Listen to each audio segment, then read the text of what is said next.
Welcome to the Fieldnotes Podcast, presented by Seaworthy Functional Medicine. Seaworthy exists to help you overcome your complex health challenges so you can be fully vital. Now, here's your host, Dr. Rob Downey.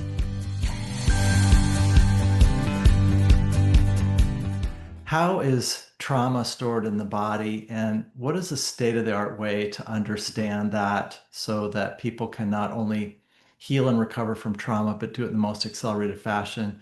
Today, we have the great pleasure of being with the person I think as one of the foremost experts, Dr. Aimie Apigian. Aimie Apigian. Dr. Aimie, thanks for your time today. Thank you. It is really good to be here. I'm really looking forward to this conversation. All right. Well, as we prepped for today, I mentioned that you're one of my true heroes. And the reason for that is in 19 years of functional medicine and 25 years in family medicine, I think those of us who are asking ourselves, why is society not as healthy as it could be? Why are we not as kind to one another as we could be? I would say if I had to pick one thing, it's unresolved trauma. And I agree more. I think your work is so important because now the good news to me is that the word is out that this matters. And I always find that a powerful word, then there's a dilutional effect. We need folks who have a state-of-the-art understanding once it gets into the consciousness to really freshen up and enliven and energize the idea, because it's almost like exercise or whole food, right? It gets out there that it's not that the importance becomes stale, it's the opposite. It's just that it starts sort of bouncing off people's consciousness. And this one's just so misunderstood. Very misunderstood. And, when I look back at my own medical training, I wasn't taught around the nervous system and this aspect of dysregulation and how it stores trauma. And so it wasn't even really on my awareness. And it took some real hard knocks for me in my life for me to even start thinking about this. And then, of course, once I saw what was happening in the body, then I started to see it in all of my patients. And it definitely changed myself and my career. Well, normally I summarize the bio. Yours has so much importance. Just mention a couple things for our audience who I thank for joining us. So I've interviewed Dr. Aimie before, and the first interview is worth checking out. And we don't need to reinvent the wheel today on that. But double board certified, including preventive and addiction medicine, also postgraduate degrees, biochemistry, public health. Like a lot of the functional medicine luminaries, her personal story is part of her superpowers, the genesis of her superpowers. And then I share with many, many people, I invoke you specifically that people don't have to re-immerse themselves in trauma to heal, which is what they dread. And so that's kind of where we jump in today. So today is about your book, the biology of trauma, how it's held in the body. This book is coming out September 23rd. We're going to have a call to action at the end, how people can get their hands on the book. And then Gabor Mate, also a hero of mine, writes the intro to this book and is, in the same domain. You two are sort of co-leaders of this leading edge of understanding this. So you defined it for us before, but because the definition itself matters, would you briefly define trauma, and then let's segue into how it's stored in the body? Does that sound productive? It's always a great place to start. Okay. Talk about trauma. Because it's so misunderstood, right? Exactly. What are we talking about here? And I will start with what I think that most people think of when they think of trauma. And it's what I thought of when I first thought about trauma. And that is, we're looking for an event. We're looking for some big bad event. We call it big T trauma, or we're looking for small T trauma, but we're looking for things that happened to us. And that is not what trauma is. Trauma is actually what happens inside of us. And so one of the first and most important shifts for me was to stop asking people all of the inventory of taking their history to find, have you had trauma? And instead, I'm asking very different questions now about their internal experience. Have there been times in your life where you felt that nothing that you did could make something bad stop? When have you felt so overwhelmed that you wanted to crawl up into a ball, pull the covers over your head, and just make it all go away? It's the internal experience, not the external, which is why two people can be in the same place at the same time, experiencing the same thing. And for one of them, it's just a stress. For the other one, their body goes into a trauma response because it's not about what's happening outside of us. It's actually more about our internal capacity and thus our internal response to the demands placed on us in that moment. Powerlessness and overwhelm. Those are the two things I'm hearing that characterize. Right. This. And when we ask that question, Rob, when in your life have you felt powerless to stop something bad from happening? Everyone have that experience. Yes, for some people, it was a lot more dramatic. It was a lot more obvious. For other people, it wasn't as obvious. It was the same internal experience. So as I see it, trauma is a universal experience of being human. You can't live on this world, on this earth, be a human being and not have your body have that internal experience, at least sometimes in your life. And it, as we go into the prep materials you provided, which are so helpful, let's add at the top end, we talked about it in interview 1 too, but so many people, they're not going to finish this podcast with you and I, or they're not going to do this work because of the stigma. So I would say for me personally and professionally, both. I mean, I probably like sort of I resonate most with Gabor Mate and Michael Roseline, "You Aren't Broken." Yeah. I like what Austin Perlmutter said, "How do we fix the computer if we're the computer?" These things all resonate, but we probably should start with maybe the first reassurance to the audience today is just, how's the stigma piece fit in? Because it isn't that kind of a catch-22?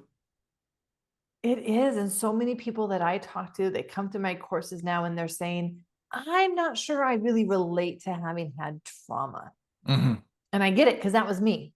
And when I look back at my own experience, I never saw, I never would have used that word, Rob. And when I look across the field, I see some people who are very outspoken about identifying with trauma in their life. And it was almost like me or other people, we look at that and we're like, oh, but I don't want to be like them. I don't want to associated with them and be part of, whatever movement that there is to be like, oh yes, I've had trauma too. And so there's a lot of that identity and stigma that can block a person from actually understanding the impact on their body. So that's what I keep coming back to is forget the word trauma.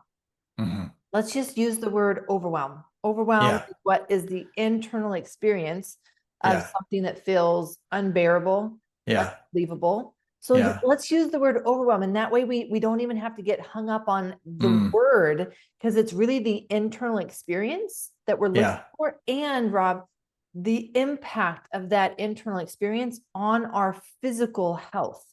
The artifact on our hardware and our software. Yeah, that limits our potential, our joy, our peace of mind. Exactly. And we know from the adverse childhood experiences that things can be happening in our biology that we don't even recognize. We don't even see it's happening underneath the surface, but it surfaces 20, 30, 40 years later as our adult health outcomes. Increased morbidity of all chronic health conditions, increased autoimmunity, weight, mood, autoimmunity. And so we know that there is an impact on the body. And as I see it, I would rather someone know that this is building underneath the surface while there's still time to do something about it, than for us to get hung up around the word trauma and say, well, no, that doesn't apply to me. Meanwhile, the impact is still building underneath the surface. So for me, it really comes down to call it whatever you want. I don't care what you call it. I don't care what you call it. Yeah. I'm seeing that there is a real objective impact on your biology. And let's notice that, let's address it, let's change that so that we can have a different outcome than the trajectory that you're currently on. Well, as the host, I just want to highlight and underscore what you said. So if you're put off by trauma, consider using the word overwhelm instead as an invitation to yourself into this healing space or for others that you care about. And then think about the artifact on your hardware and software that could be better as an expansive invitation of abundance, an abundance that awaits. And I would say my personal journey has been heavily influenced by this. And it's so important to me personally. It's become really important professionally. So another little brief thought experiment is I'm sure this was an issue for hunter-gatherers, right? But I don't think they had as many things that were overwhelming. And so to me, the native design is if you had a close call with a wild animal or a period of starvation or a social blowout with somebody else in the tribe, there's hardware and software to fix that, sort of the body knows the way type stuff. But in a world with nuclear weapons and social discord and, so much going on, another thing I think we can do to be really compassionate with ourselves is to say a logical response to the inputs is to be overwhelmed. So this ends up in our accountability column, even though it's not our fault. Exactly. And then what are we going to do about it if we want to achieve our potential? Because that's the choice we all have to make, is to be subjugated by it or to be free. I mean, that's the dialectic I see here. That really is the choice. Your body holds it. Your body is carrying it. So it's no longer an option to avoid it because you've got it already. Yeah. It's now, are you going to become responsible to do something about it? Or are you going to continue living under the burden and being chained to your past as a result? Yeah. I love your phrasing around, this isn't our fault. What happened to us is not our fault. But now as adults, it is our responsibility. Yeah. Because it's our body. It's showing up in our present life. It's not just our past. Our past is still living in the present moment. And as I look back at the shifts and even in our society, what is promoting more and more of this stored trauma in the body compared to hunters and gatherers, one key aspect that I don't get to talk about that much because I can't geek out about the science with many people, Rob, is actually the adrenaline component. And hunters and gatherers naturally would have been moving more throughout their day. And the discharge of adrenaline happens mostly through our muscles and physical movement. That has to happen in order for our bodies to have the biological reset to safety. So even though we can recognize that a danger is over, if our body still hasn't used up all of the adrenaline that was released from that stress response, our body doesn't get the biological reset that it needs at a cellular level. Yeah. And so this is one way in which the body just holds on to that trauma because it's waiting for the reset to safety. And movement is then one of the critical aspects of honoring how the body uses up the adrenaline. And what I'm seeing more and more is that people are even creating more adrenaline for themselves through caffeine, through drama, through stress, but we're moving less.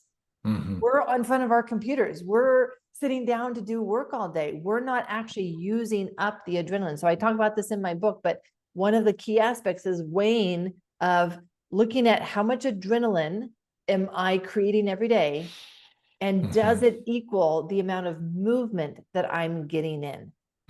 If the movement is less, more adrenaline, we're actually going to be actively storing more and more trauma as we go through our life. Unintentionally, but it's still having an impact on our body. Adrenaline, right? Like we have so focused on cortisol as the stress hormone and And no, actually, it's adrenaline. Adrenaline is where the focus needs to be, because that's where we have something that we can do. The adrenaline is what drives cortisol. And cortisol has its natural flow and its natural rhythms, and it's there to help us. In fact, cortisol is protecting us against the damaging effects of adrenaline. So we want cortisol, we are in stress. Yeah. Cortisol is not bad at all. It's just then when I have adrenaline pumping out all day long because I feel like I'm in stress and active threat all day long, and I'm trying to stay more alert. So I'm drinking coffee all through the day. And I'm also eating foods that are causing a histamine release, because guess what comes with a histamine? Adrenaline. So there's all these unconscious strategies that our nervous system has adapted to help us survive in an environment where we feel we always have to have the edge. We always have to be on. We always have to be alert. Well, then that means adrenaline all day long. And we're not getting the amount of movement that the hunters and gatherers would have gotten as part of their healing environment and just how they lived their life. I think this is so great. It's such an incentive to read the book, which I'll be doing. And it's so great today that somebody can know, oh, wow, this is really important to me. I can go check this out, or this is important to somebody I care about. And I find books by visionaries and luminaries become pivotal resources. They take on they become these cornerstones that people can go to. They get dog-eared, they get beat up, they get passed around, and they take on a life of their own. A powerful, important book takes on a life of its own. I'm sure that's going to be the case for this. So we've talked about trauma stored in the body, and then we've talked about how they might not recognize it. There's some really specific things today, again, that could be super powerful for people. So depression and anxiety, treated by the conventional medical community as sort of, well, this is where I ding the conventional medical community for its lack of curiosity, right? And I'm part of it, a proud part. I really want brain tumors treated and broken bones set, and I want pneumonia killed with antibiotics, but I want the conventional medical community to be more curious about where things come from. And so depression and anxiety aren't, Mark Hyman's quip, it's not a Prozac deficiency. So how should people know about the genesis of depression, anxiety, how it relates to overwhelm? This is going to be super important for people, right? Everyone seems to be struggling with some level of anxiety and depression. And when we can understand the biology, when we can understand the nervous system, when we can understand what's happening inside me, then it gives us more tools, Rob. And for some people, low serotonin, low dopamine may be part of their puzzle for why these symptoms, but it's not the only piece to the puzzle. And so it allows us to step back and look at what are all the different reasons. And so much of stored trauma causes both anxiety and depression. Even just yesterday, I was teaching a class on the impact of early life stress. Early life, meaning your first few months of life, first few years of life, things that you're not going to have any explicit memory of, but are still showing up in your nervous system patterns today, and specifically in how you respond to stress. So let me just share what I teach around this. This is actually in chapter 11 of my book, where I talk about the pre-existing state. Every experience that you have, you're not starting from fresh. You're not starting from a clean slate. You're bringing all of your past with you, and your past then becomes your filter for how am I going to perceive and respond to this current situation.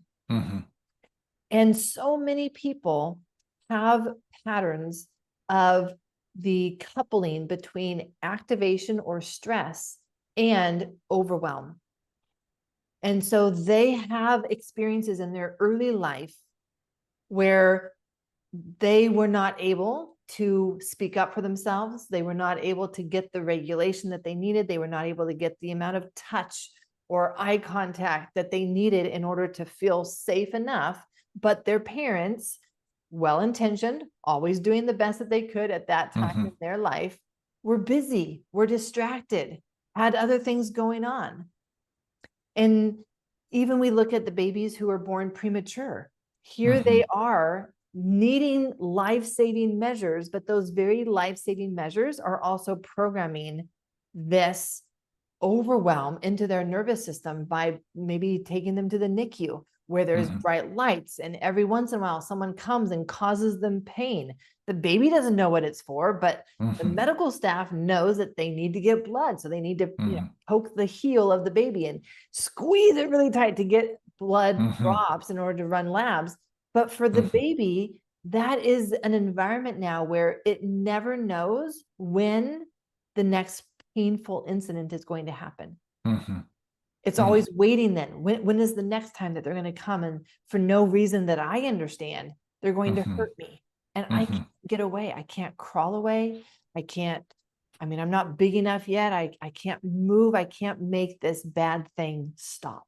And so the powerlessness can start so early in life.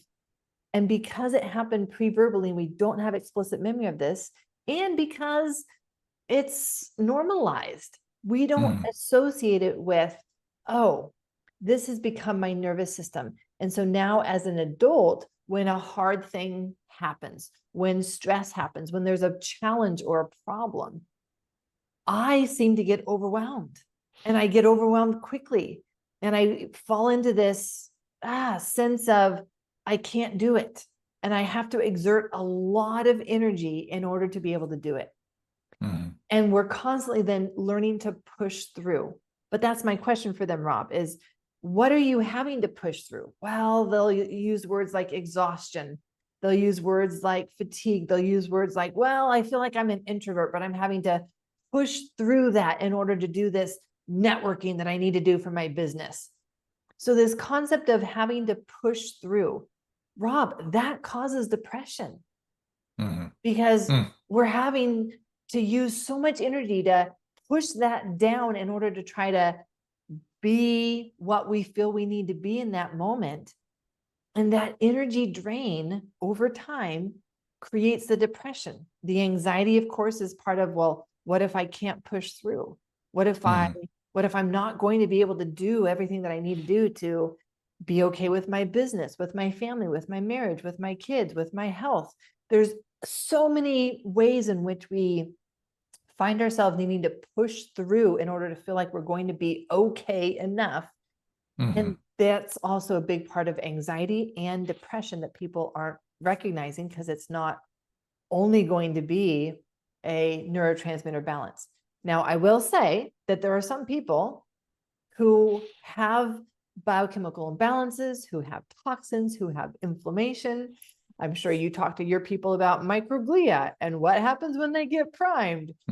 Those are things that will also alter our brain chemistry. So what if you had some of these powerlessness experiences as a young child? You have learned that how you survive life is by pushing through everything.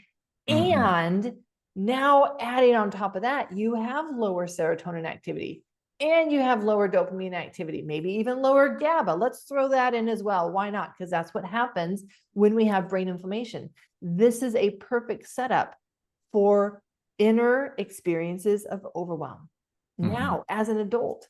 And they're going to be happening every day because this is your internal environment. Your internal environment is one of danger. Inflammation is a signal of danger to our nervous system.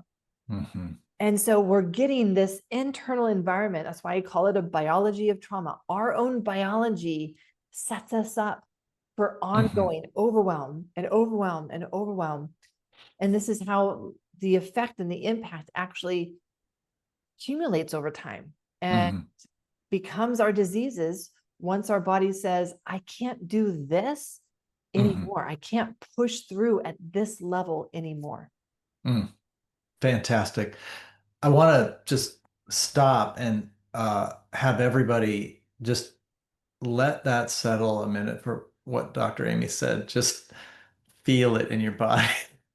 I went off on a bit of a rant. No, so good. I'm just blown away in such a good way. I'm just sitting here feeling this is so important.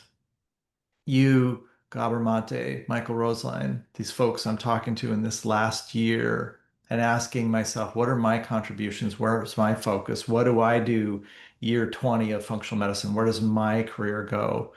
And I think about things like your book or getting training from you. And why? Because one of my beefs with everybody that talks about food, they never start by saying you're a resilient omnivore.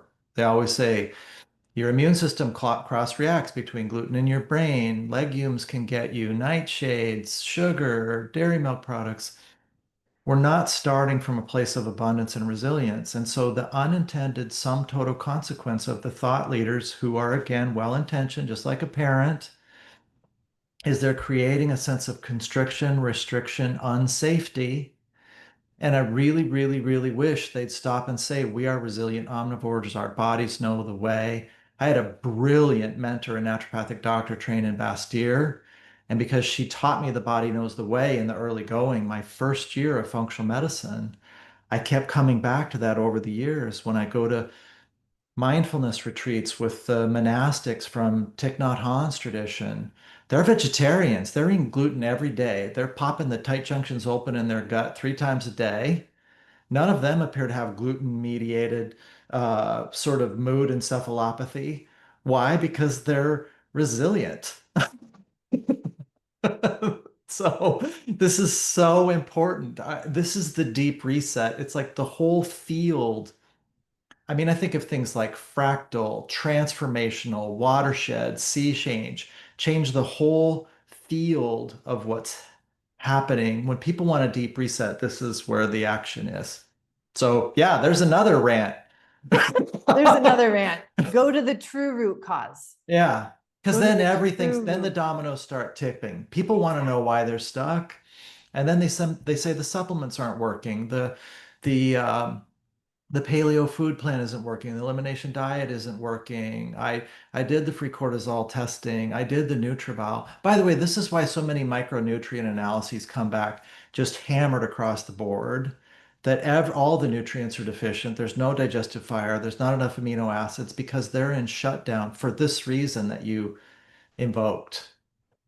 And again, I come back to this idea then, like, what next? Like, what's our message? Yeah. And our message is like, you've been living, trying to be resilient by pushing through, but that's not resilience. You're going to lead to exhaustion. And we can see the evidence of that on your lab panels through the micronutrient depletion. That is what that type of resilience, like, let's not call that resilient. Let's call that pushing through and using coping strategies in order to push through. True resilience is actually building the readiness, the health, the balance, so that then when those hard times come, your body has the resources at the cellular level that it needs to be like, I got this. I can respond to this. I'm not going to be overwhelmed by it. Yeah. That's what people are craving. Well, let's use the rest of the interview for some tools. If you'd share a few tools to give people hope and inspiration, excitement, a little momentum.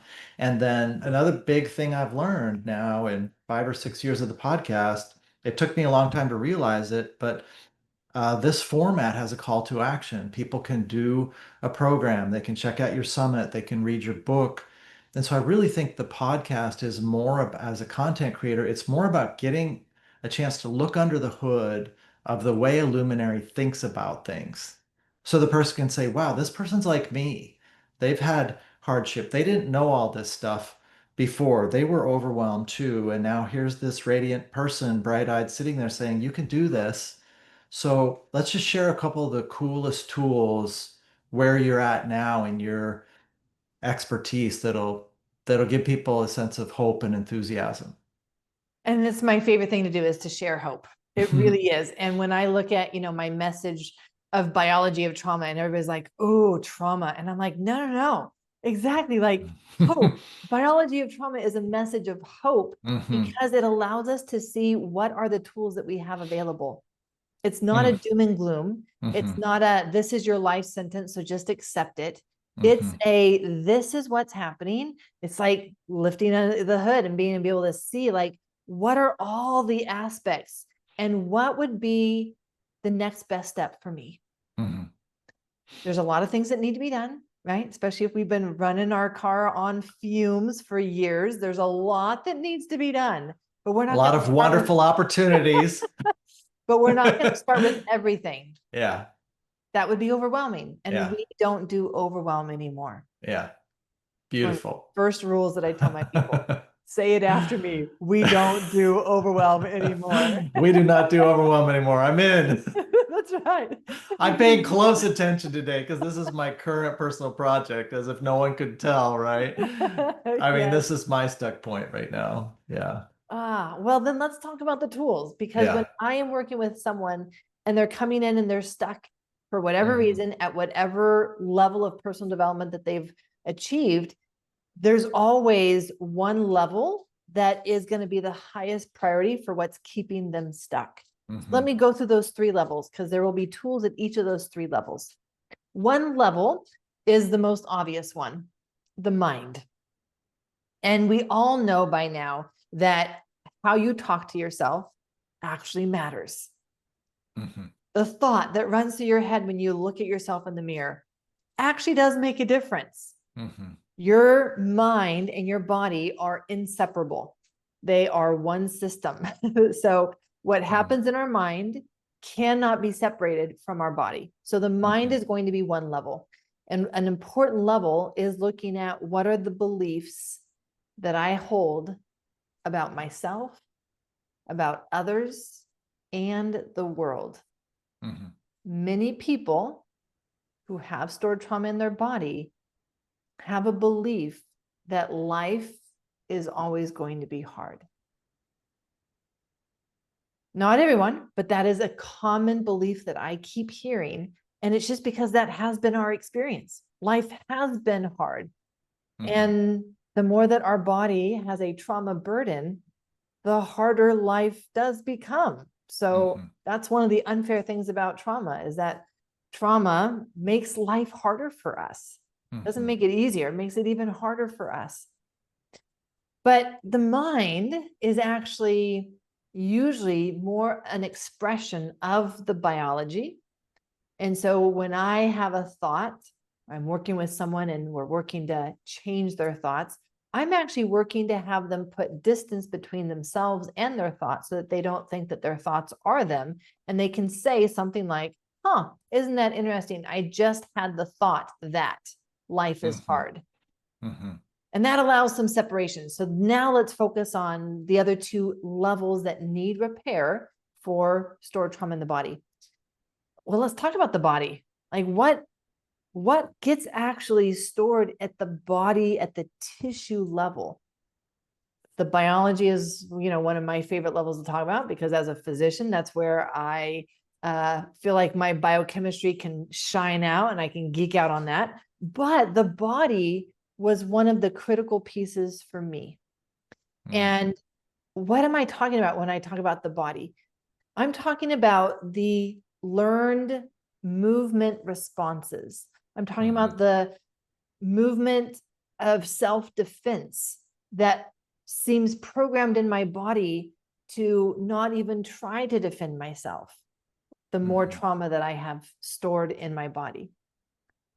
What would be examples of the body level? In my book, I actually start chapter 1 telling about the patient Elena, and she was in a car accident. So chapter 1 opens up with you in the car with Elena as she's going to have this car accident. A year after this car accident, she develops autoimmunity.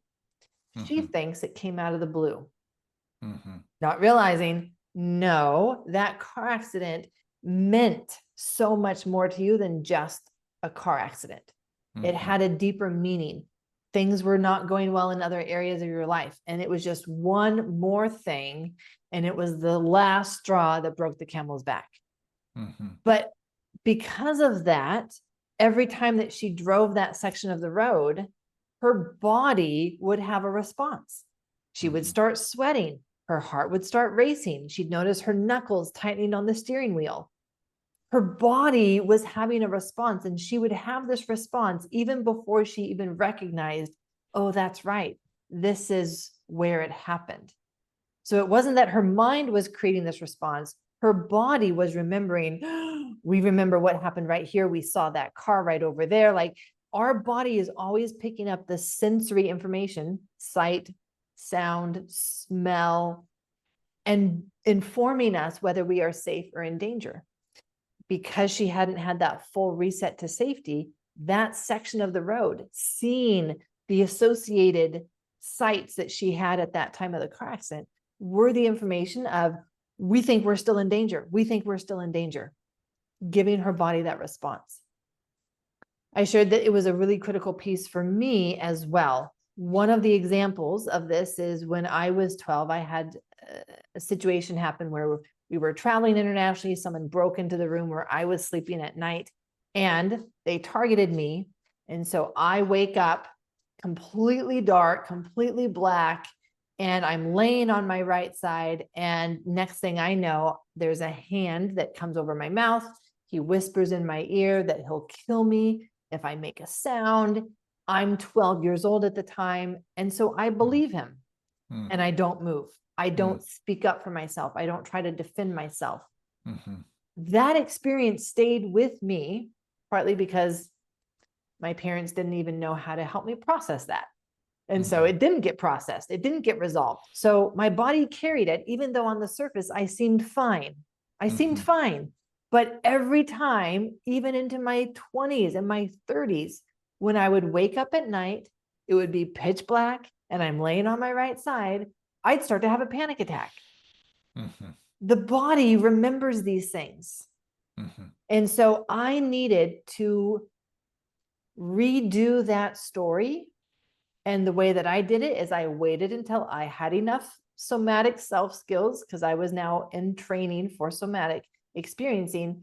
And I worked on the story, which is very different than going into the story of the past. And I put myself in that position again. I made sure that it was broad daylight this time. I changed enough of the environment for my body to know we're not at that time anymore. This is different enough.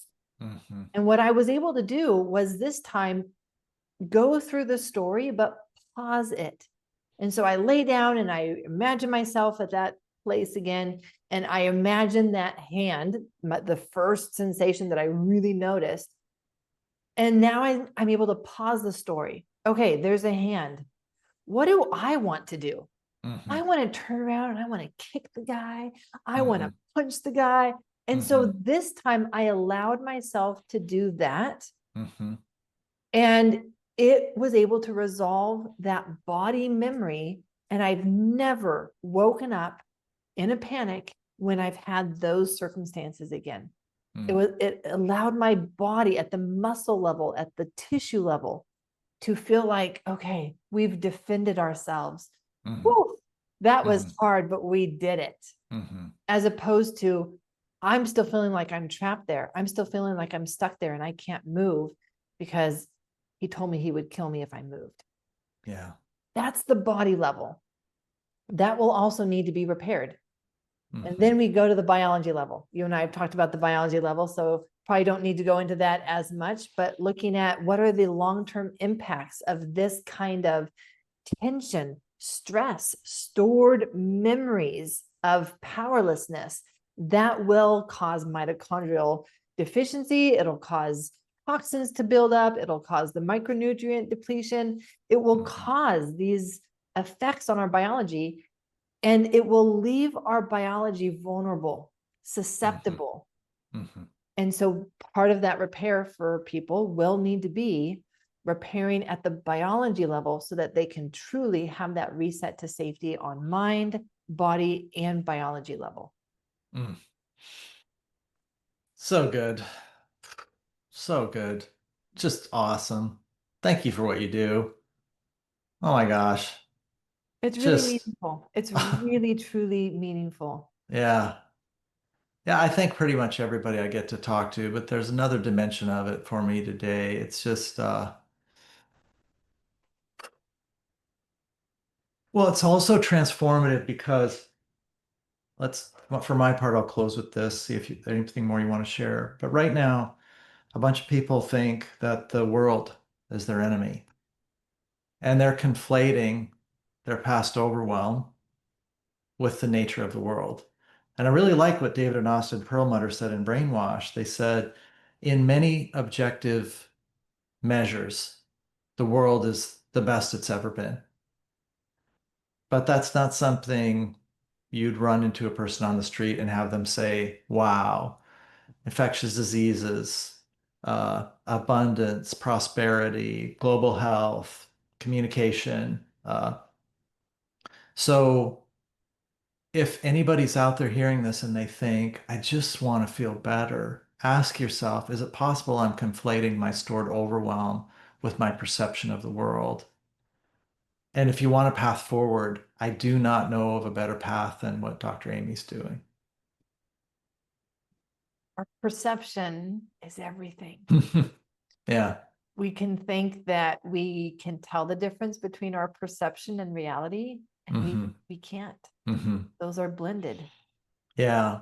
Yeah, we could go into more, but I think this is a powerful place to, this is a good transition point. Is there anything important to share that we didn't get to? I want to just come back to this idea of hope, Rob. And that really that's the opposite of what we're talking about with the trauma response.